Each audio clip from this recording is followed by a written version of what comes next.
Let me tell you a story about a young boy. His name was Daniel Emekene. Young Daniel was always at the bottom of his 11th grade class. It seemed no matter how hard he tried, he couldn't help but carry his classmates' results at the end of the term. But everything changed when he met the Science Chef Academy.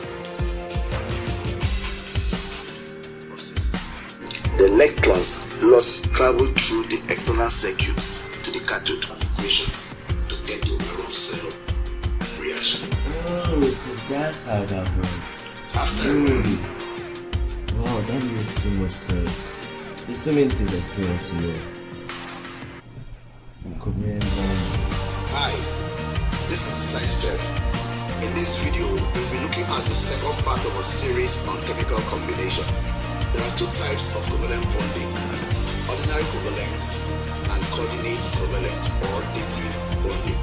Valence electrons because each atom needs 2 electrons to complete its outermost shell. Each with 5 electrons in its valence So shell. wonderful. So Daniel, what changed since you started watching the Science Chef Academy? Well, I used to be a failure, but now the class carries me.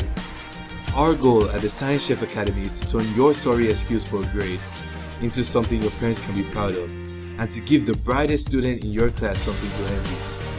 Whatever your troubles are, be it biology, chemistry, physics, or even the dreadful mathematics, we will see you through it. Subscribe to our channel and give yourself a better chance to learn, grow, and succeed.